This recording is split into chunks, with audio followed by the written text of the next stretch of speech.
Refit & Co, Refit & Co, Nicolas Venance, Refit & Co, une émission d'actunautique.com.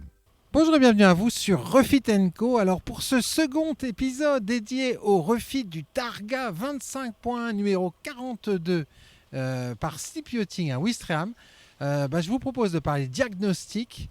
Et pour ce diagnostic, rencontrons tout de suite François Blossier, le directeur de la SNIP. Bonjour François. Bonjour Nicolas. Alors, lors du premier épisode de cette série, on présentait à nos viewers le projet de refit de ce Targa 25.1. Aujourd'hui, on va faire le diagnostic ensemble de ce bateau. On va tourner autour, on va voir ce qu'il faut faire. La phase de diagnostic, elle est fondamentale dans le refit.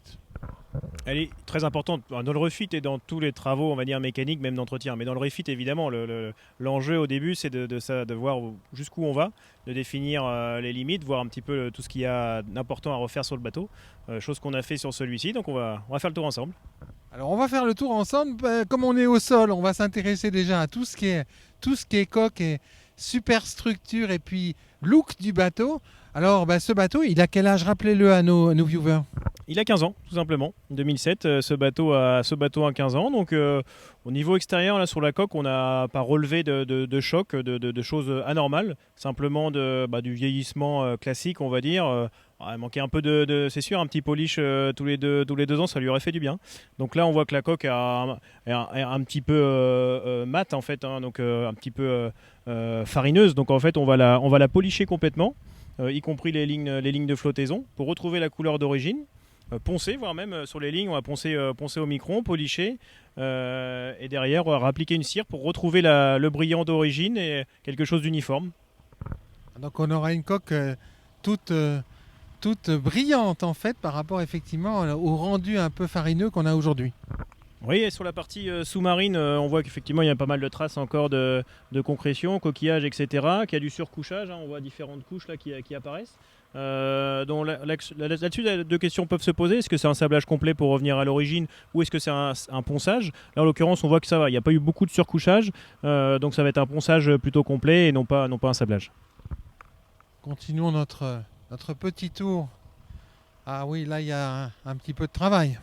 Oui, là, il y a un petit peu de rouille qui est apparu. Donc voilà, on a des petits outils pour venir repassiver, renettoyer tout ça, changer les vis si besoin.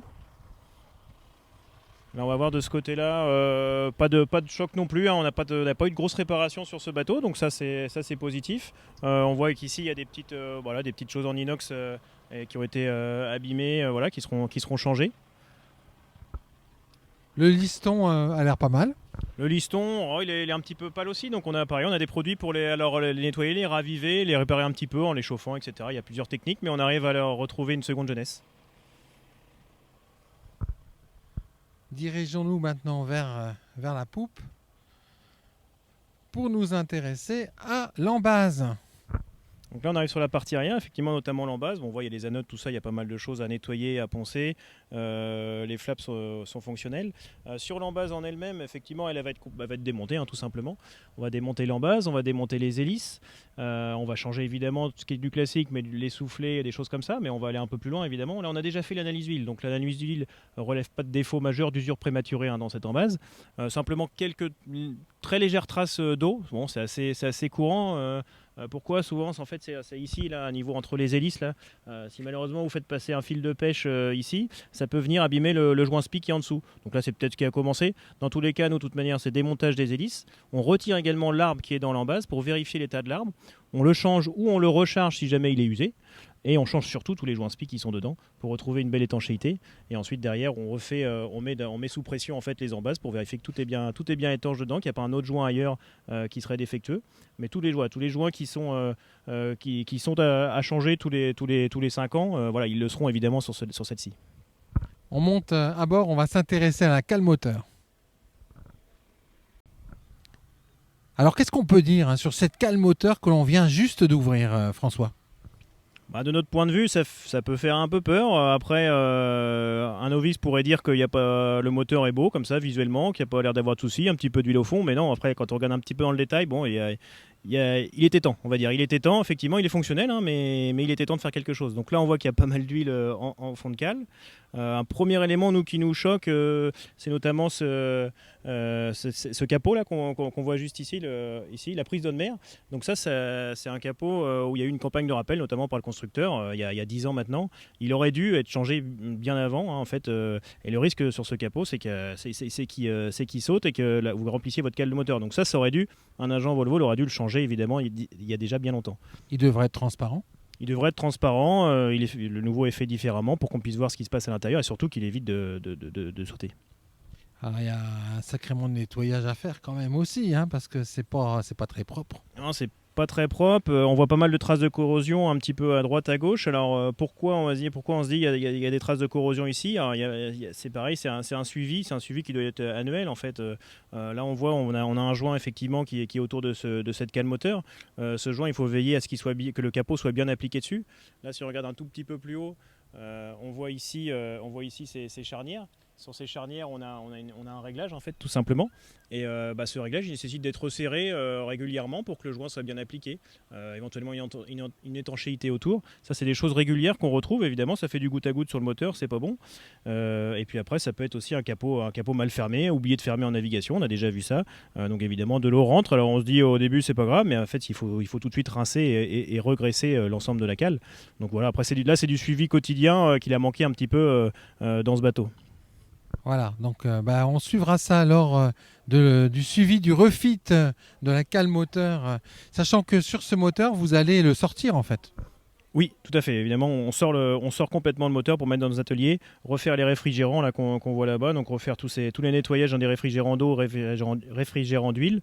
Et puis une fois que le moteur est sorti, après il reste la cale. On voit il y a plein de composants qui sont oxydés, donc il va falloir nettoyer tout ça, tous les circuits électriques, les regresser, les nettoyer, changer certaines vannes de coque qui pourraient être mal opérantes, et puis voilà, faire un contrôle général de l'électricité, des chargeurs, etc., des batteries. Allez, on referme la cale, on fait le tour du pont. Alors on parlait de la coque qui était un peu ternie, c'est le cas de la casquette de roof, là aussi, hein, et puis sur la superstructure aussi, sur la timonerie. On voit aussi du travail à faire, hein, sur tout ce qui est boiserie, sachant que les boiseries d'un Targa, normalement, elles ne sont pas dans cet état. On a du tech massif là. Hein. C'est un petit peu dommage. Après, étant du massif, c'est pas pour autant très grave dans le sens où un bon ponçage et huilage derrière, ça va revenir comme neuf.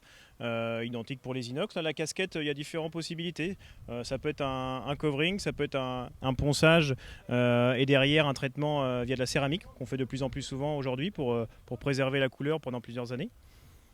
Alors, on va s'intéresser au coffre également parce que là, ce sera du nettoyage en fait au niveau des différents coffres du bateau. Alors, on va en ouvrir un. Il y a un peu de nettoyage à faire.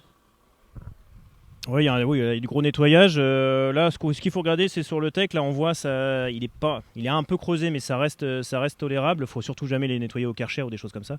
Donc là, ça va être un ponçage léger. Mais qui dit ponçage, il faut démonter les charnières. Donc, on va refaire les joints sur les côtés. Donc, il y a du temps, il y a du boulot. Il y a un peu de temps, homme, pour que ça reprenne le design du neuf. Et puis, la baille à mouillage, qu'est-ce qu'on peut dire sur cette baille à mouillage et puis sur ce davier? Bon, le davier a été testé, il est opérationnel, pas de soucis majeurs, si ce n'est pareil, encore un nettoyage, un graissage du guindeau, hein, il y a quand même des composants graissés dedans, donc on va faire toutes les choses qui auraient potentiellement été omises avant, donc graisser tout ça, mais il est fonctionnel. Allez, on va s'intéresser à l'intérieur de notre Targa 25.1.